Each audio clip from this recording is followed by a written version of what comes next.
In the San Francisco Bay Area, the housing crisis has become so severe that some have adopted a novel solution. They're living on boats, and not quaint boats off Sausalito or yachts. According to the Wall Street Journal, about 100 people are living on a ragtag flotilla of barges, sailboats, and other vessels the paper describes as, quote, decrepit. They aren't all vagrants. Some hold jobs. One woman bought a boat for $15 grand because rent for her studio apartment had grown to $3,000 a month. Do the math, it'll pay for itself in less than half a year. It might sound like an adventure, but it's also third world. Just like tent camps, most boats are not designed to be lived on permanently. During storms, they can endanger lives and cause damage, huge amounts of damage. These flotillas are illegal, by the way, but just like exploding housing prices, Bay Area government doesn't seem very interested in it or serious about fixing it. Whether it's San Francisco or New York or Seattle, when you think of homelessness, you think of major cities.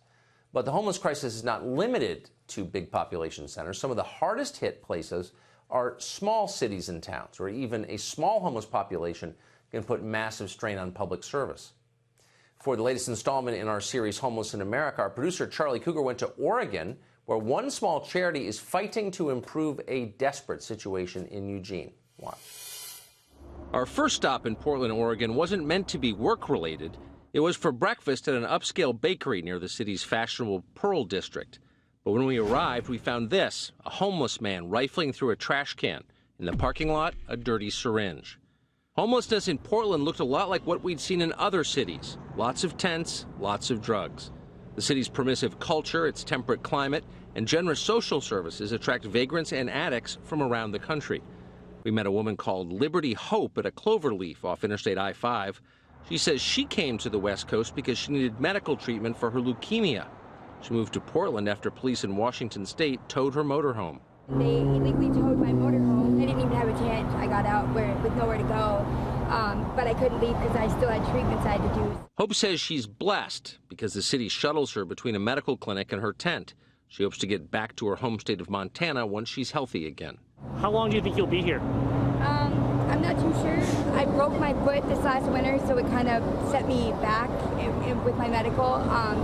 But I'm a miracle, so every day is a miracle. Similar tent encampments line Portland's highways. Virtually every open space in the city seems packed with people living outside and using drugs.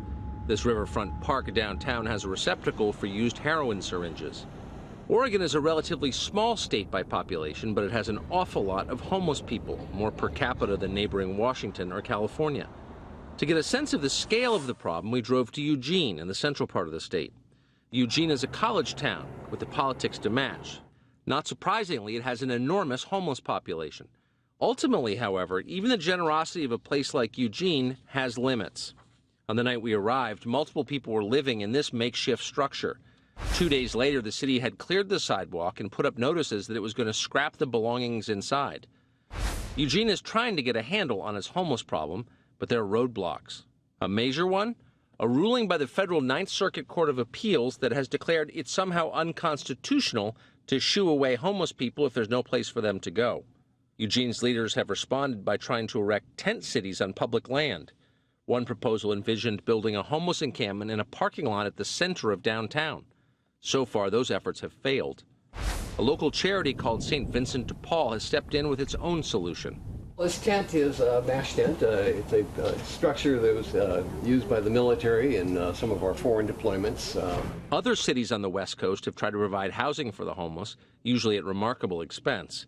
San Jose, California, for example, is spending $37 million on a building that will house just 83 people. By contrast, St. Vincent de Paul's answer is simple and cheap. We put this whole section of tents up with a work crew in one day. Residents are assigned a bed and given a place to store their belongings. They're expected to make their beds every day to instill a sense of pride and self-worth. The shelter is open to anyone, including drunks and drug users. Those who stay get treated for addiction. The strategy essentially is the opposite of what cities like Seattle and San Francisco are doing. St. Vincent de Paul's goal is to get people off the streets and into an environment where they might actually recover. The housing isn't meant to be permanent. St. Vincent de Paul tries to get residents cleaned up and ready for long-term housing within just a few months. For many, the strategy appears to be working. What are the odds that in 2 years they're back on the streets? If they stay in programs and in association with people that are clean and sober, chances are pretty good that they're going to stay out. Well, the homeless crisis appears to be getting worse pretty much everywhere in America. Rather than try to fix the problem, though, elites prefer to attack its victims. In the city of Seattle, one of the places hit hardest by this crisis, a woman has faced, believe it or not, backlash for seeking justice after she says she was raped by a homeless man with multiple arrest warrants. We'll interview a documentary filmmaker who told her story tomorrow night as our series on homelessness in America continues.